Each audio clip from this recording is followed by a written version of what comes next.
Sa tubag nato sa Salmo, pagka hiligugmaon sa imong puloy-anan o Ginoo gamhanang Dios. Nindot kayo ni nga kanta, famous nga kanta kanang how lovely is your dwelling place, O Lord, mighty God. Lingi ay mong tupad ing na ganahan kang mopuyo didto. Daghan kayong wa mulingi.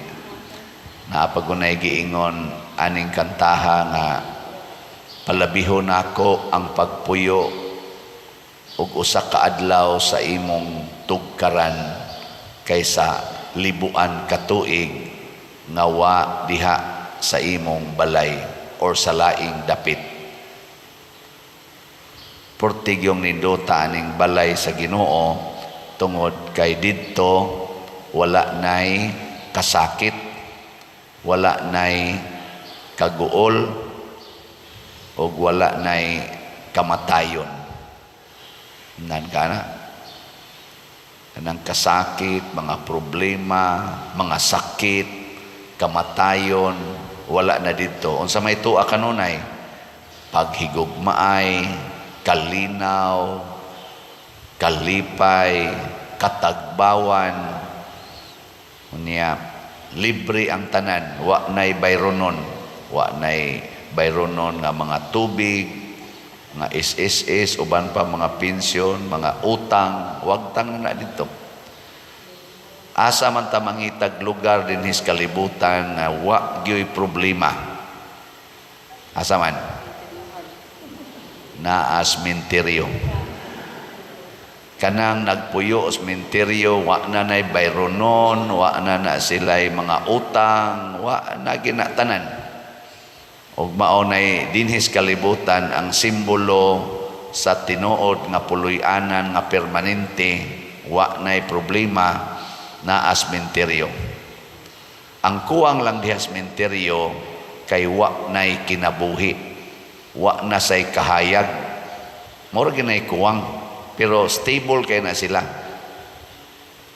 Nya karon unsaon man nato nga makasud ta didto sa puloy-anan nga portigyong ninduta ang balay sa Ginoo, magsunod sa tas balaod sa Ginoo, dili sa balaod sa tao. Muna dinhis atong ebanghelyo, si Kristo nagkasumpaki ug ang mga magtutudlo sa balaod, ang mga Parisiyo, nganuman kay si Kristo wa mosunod sa balaod nga gipatuman sa mga tao, ang iyang gisunod ang balaod sa Ginoo. Sige, lingi ay mong tupad ikaduhang lingi ing naasa imong ganahan, balaod sa Ginoo o sa tao. Di ba? Kanang inig colors buhok, kinsa man ang balaod? Kanang imong kiskisan imong kilay, kinsa man ang balaod? Kanang mupalit kag slat, kinsa nang balaod? Ginoo. Kanang maningil kas utang, kinsa man ang balaod? Kanang mangural kas imong balay, apil ng agianan sa imong silingan, imong kuralon, kinsa man ang balaod? Tao. Kanang manghatag kag yuta nga di jud ka mangayog bayad, kinsa man ang balaod? Hay mainyong gituman ana. Ay, klaro kayo sa tao. Mauna ang matud pa ni Kristo, ang pagtuman sa balaod sa Ginoo nagkahulugan o pagdumot aning mga buhat o mga pagtulunan nga tawhanon. Ang term nato nga gigamit ani nga balaod sa Ginoo gitawag nato nag mga moral laws. Ang sa tao legal laws. Legal ba? Ngunang uban nato maingon dayon, Father, minyo naman mi. Di man mo gikasal sa civil. Nya okay naman na Father kay minyo naman mi. Ana na naman may rights o sagusa. Okay man yun, why problema, pero naara na sa level sa human laws or legal laws. Ang divine or moral laws wa pa nimo madawat. Nya kita kay kuan man ta, tao man ta og anak sa Dios, duha sad ka balaod ang atong puy-an, ang balaod nga gipatuman dinhi sa kalibutan ug ang balaod nga gipatuman didto sa langit. Nya kinahanglan dili na magsumpaki ay magkasumpaki gani ang balaod sa kalibutan ug ang balaod sa langit. Kinsa may atong tumanon or sundon?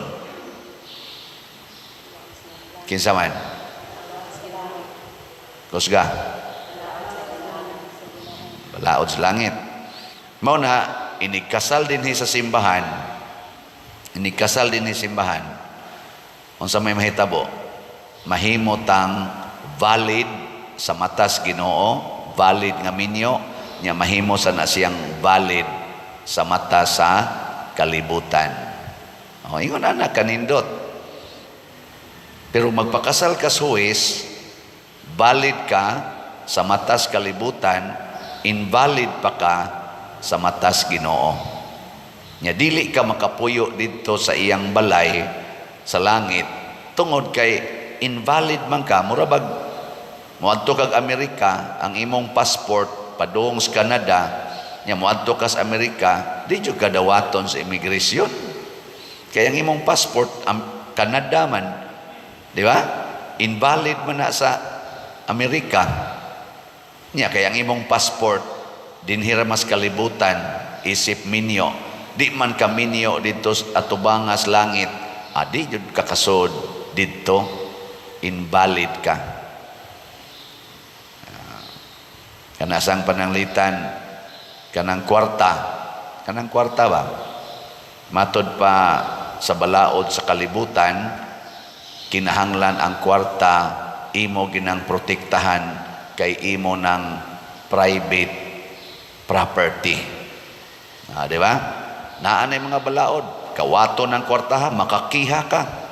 Pugso nagkuha ng imong bahandi, makakiha ka. Mapapriso na nimong mga tao nga nagbuhat ana, nagdagmal sa imong private property. Unang kusog itang maingon nga private property, no trespassing. Sakto ba na? Porting sakto ha sa human laws. Karon, unsa may balaod sa Ginoo bahig kwarta, bahig property, ibaligya ang tanan ug ang halin ihatag ngadtos mga nanginahanglan. Ana. Karon nagkasumpaki ba na o wa? Nagkasumpaki o wa? Murag nagsumpaki, pero pwede ba yan na silang magkahuoyon?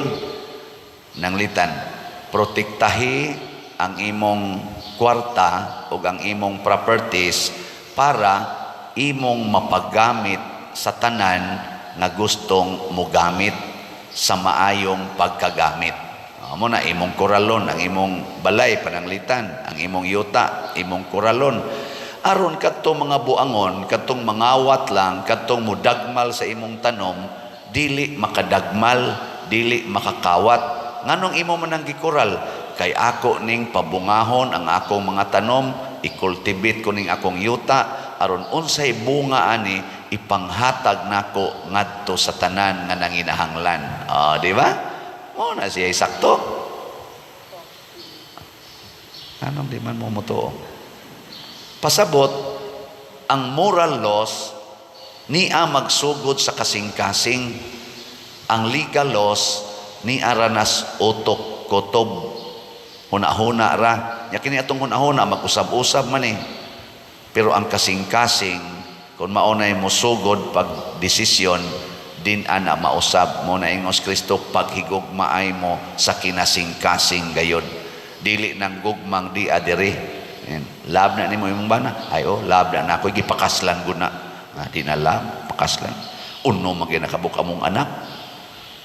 Sa unya wala na nimo yaw-yawi, ay kinsa bagoy di magyaw-yaw, ang buangon sa kinastanan, awa na. Diya si mong kasing-kasing, wa kaabot ang gugma, di ara dire. Imo nang buwagan, hada, uwaw kaig buwagan. Karon na lang, tiguang na, di na lang kumubuwag ko, utungo na lang ni nato. Di ara nakutob dire. Nya, wa na ka magsigig kalagot. Sige kalagot, normal man ginang maglagot wa na, wa kasing-kasing. Iling nga imong tupad. Ing na naay gugma si imong kasing-kasing.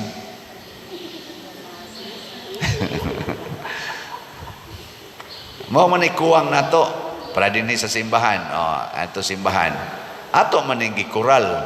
Gikural nato ang simbahan oy. Ato man ng siradan, ilak na natong pultahan. Ngano man, kay kun di ilak ang pultahan, di ni nato kuralon, ang mahitabo mano dinhi ang mga way batasan. Kana bang wa pa mo ilang kani di ay gamitonon sa public worship. Siguro panggubo ning atong lingkuranan, pangbuko ning atong mga stained glass, hugaw-hugawan, kalibangan, labayag basura. Di hugaw kayo igamit nato, pero ato nang gikural, ato nang gisiradan, aron ini gamit nato inig simba, kitang tanan nga mogamit inig simba, maayong pagkagamit. Unsa may atong gihigugma dinhi, ang mogamit. Di ba? Kinsa may atong giprohibit ana nga di musod, ang dili mo gamit, ang mudagmal. Kutob sa mahimo atong protektahan aron magamit mayong pagkagamit. Mao sa na inyong balay, gikural inyong balay, ginindot inyong lawn tanan diha. Dili na tungod ninyong nagpuyo para na sa gustong mo sulod sa inyong balay nga maayo ang iyang paggamit. Pero pasudla ang gustong mo sulod. Ayaw pasudla katong mudagmal sa imong balay. Ako na siya ang time meaning, pero nalahi man atong meaning. Ako ning gikural kay ako ra gid ni. Musud gani mo diri nga di ko kauyo ninyo, patay gyud mo. Ana. Nya kinsa man ang gusto ni Kristo nga pasudlon sa atong balay, matud pa niya pasudla ang mga way balay. Ngana, simple kayo. Ang way balay pasudlan. Mudagmal man na pa dir. Di oy, tudlo lang. Kay kanang way balay, nya gustong musod sa imong balay, kay mo pasilong or mo higda diha for few days. Ana, mo respeto gina nimo kung imo lang gid siyang tudluan. No? Anong di man mungto. Ana. Onya kay ang way balay kadto mang manuyupay kay nimong silingan nga gikas prisuhan. Di naman dawaton sa iyang mga ginikanan niyang iya sa mga pamilya ning bakwit na mas laing lugar niya wa man siya balay kaila man siya nimo karon nanuktok man kay anha siya mo puyo samtang wapas siya kabalhinan pasudlon dili.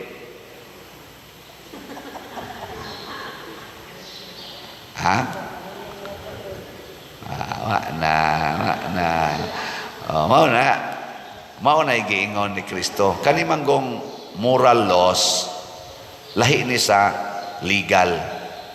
Unsa may pipilang kakalainan, ang moral law is universal. Kana bang applicable sa tanan. Ang legal laws is more on particular group or sa nita ng tawag-tawagon sektoral or murabag personal ba ang balaod nato din sa Pilipinas posibleng dili acceptable dito sa laing nasod pero ang moral laws unsay acceptable sa Spain acceptable din basta moral law. Ikaduha, ang moral law permanent, ang legal laws kanang conventional magsigig usab-usab. Depende lang sa magkonbensyon. Ingka usab-usab man lagi na pader. Sa una ang pari magatubang o magtalikod. Karon atubang naman lagi. Dili man na siya mao ang balaod. Unsa man na siya? Execution sa balaod. Ang balaod is the Holy Mass. Ang misa ba?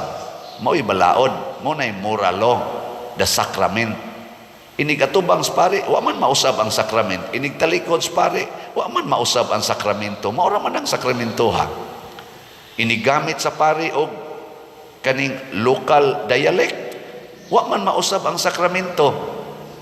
Inig gamit sa pare og Latin, wa man sad mausab ang sakramento. Maura man ang sakramento ha. Pero ang execution, meaning ang paggamit sa moral law, usahay mag-usab-usab. Gitawag man na siya accidents. Kaya duha man na ka matang ang existence sa usa ka butang na ay essential, na sa essential part, na asay accidental part. Ang accidental mag-usab-usab, ang essential dili. Si Siano 20 years ago og si Siano karon nga gitawag nag Father Siano, pariha ra ba na sila dili? Kaysa una dong Siano man to 20 years ago, karon Father Siano na. Unsa man na usab wa kay accidental ra man ang pagkapari, ang tinuod yung essential si Siano. Na siya permanent na ang moral, ang legal, conventional. Muna sa una, ang legal dili pwede nga mabuntis ang usa ka kanini ang public servant nga babae nga way bana. Sa civil service sa una ba, kana sang magkabit-kabit, taktako na, karon wa na. Di ba? So muna ang legal, hasta ang essential nakuha yun. Kuha yun. Karon proud na kayong uban nga nabuntis, naapay subsidy. Di ba? Nakaroon. Hasta sa mga estudyante, kuan pa lang, grade 10 pa lang, tinukhangay na, total, o mabuntis. Okay naman na. Di naman na siya question ron. Sa una, mga babae, dako kayo ng isyo nga mahagkan sa ilang uyab. Dako na dyo kayo ng isyo. Karon, masuko pag dihagkan. O lagi, naidaghan ay masuko. Boring, animal dako, di man mo hikap. Buwag ganti ka eh. Ari ko kusog mo hikap.